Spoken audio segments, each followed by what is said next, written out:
for my husband's life. And what's sad is that one of the doctors, bruh, this is what,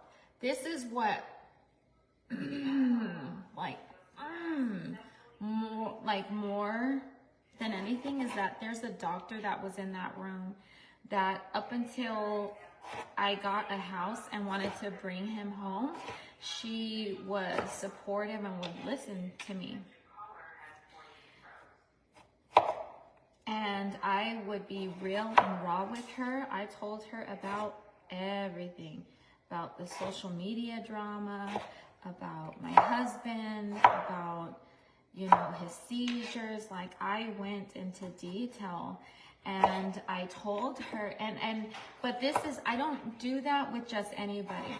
Like, I felt comfortable enough to speak about my innermost desires that I have for my husband.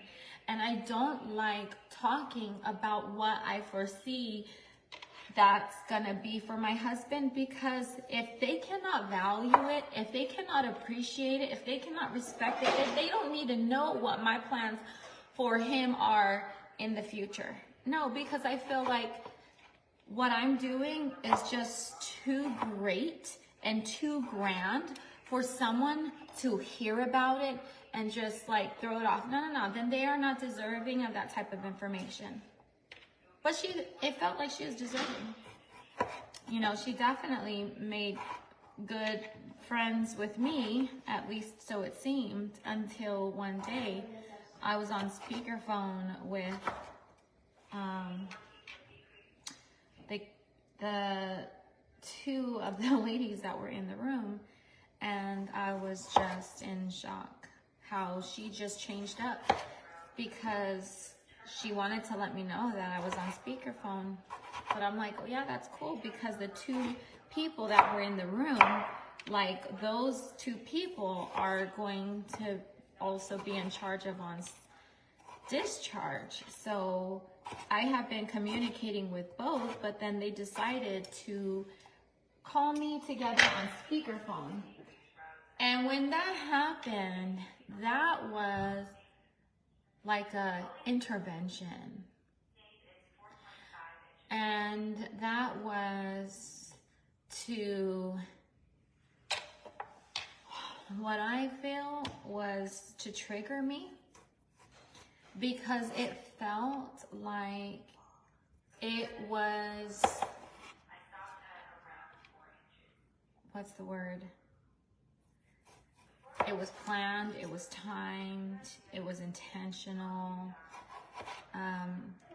There's some type of ulterior motives behind that phone call and how it ended. You know what? I am gonna tell you a little bit about, because I'm pissed. I'm pissed.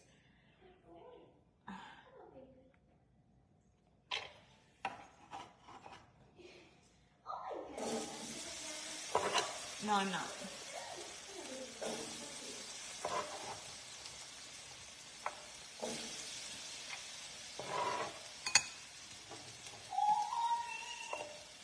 Because if I give up information and I tell people more details about what's going on, I don't want to be emotionally charged. I don't want to make a decision because I'm feeling emotional, you know? I would rather wait until I know that I want to open up about stuff whenever I'm calm, cool, and without anger. And I think that's also kind of why I was like, I don't want to say, I don't want to say,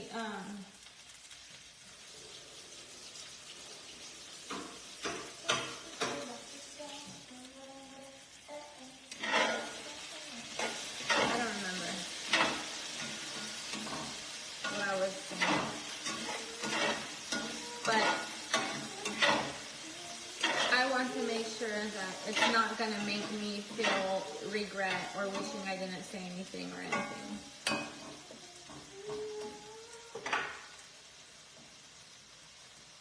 But this doctor, you know, like today, because she knows I'm not cool with her no more. Because of the conversations that we've had on the phone. She knows that, because she tried to lie on the phone too. And that was another thing that I'm just like, what is going on? Like, why is she talking this way? This is not how she's ever been. But now she's in front of someone else acting brand new. And she has the audacity to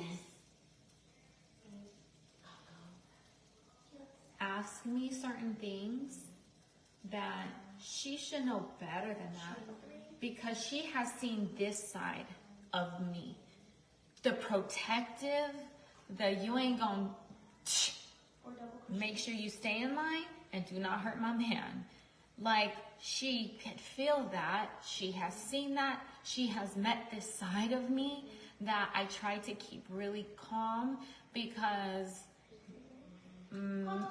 protecting my husband is a very high priority on the list.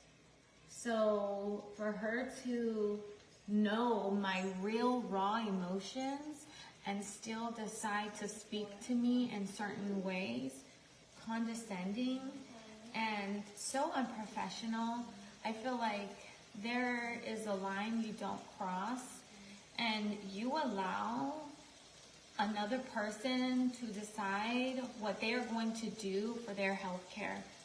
I've never met so many people who want to judge others for the decisions that they make.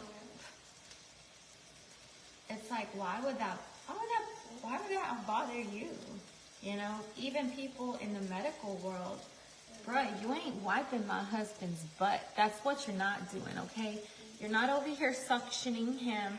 You're sitting in a position of power, you know, doing this, but who's in the room? Who's doing the legwork? Who is by his side making sure he gets through every single day? Not most of the people who have formed an opinion. But let's say they were wiping his butt, okay? Let's say they were doing those things. The hospital is not permanent, it's temporary. So even if they were, that's not their main job. Their main job is to help anyone and everyone who comes up in the hospital to use their profession and their education to be able to help people.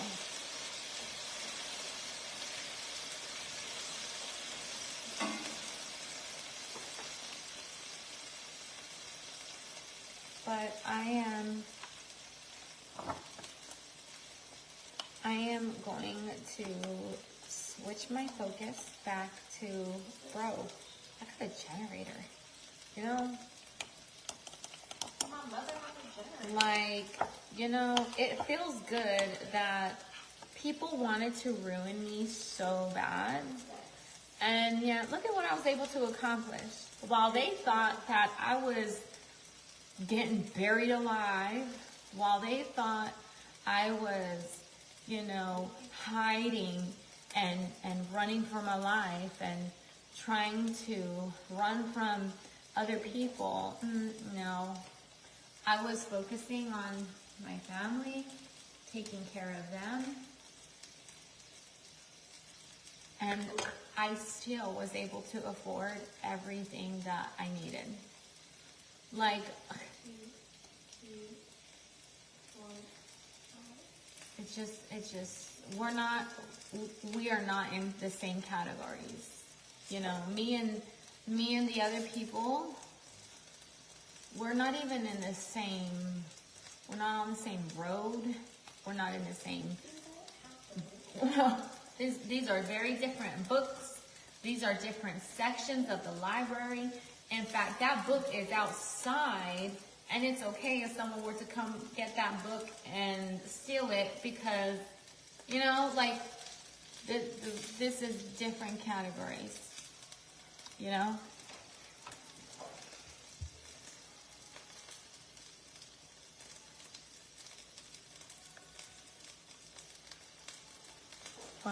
do you think they have the ability to... Okay, single, half, double, triple. I don't know if that's a real question, Rainey. I don't know how to answer that. But that's something that you would have to ask them. But also, that would never happen. So the best thing to do is just, since they are like this, what do we do? Like, how do we function? How do we think? How do we go about it? How do we keep calm? How do we keep our hands to ourselves? How do we stay respectful? How do you speak tactful? Like, those are all those things. Those are the questions that I have. Not, you know, where do they think? You know, it's, yeah. Mommy, I want the second part of... I'm not deep frying them. You are not nacho cheese. You are queso, baby. That book is fake.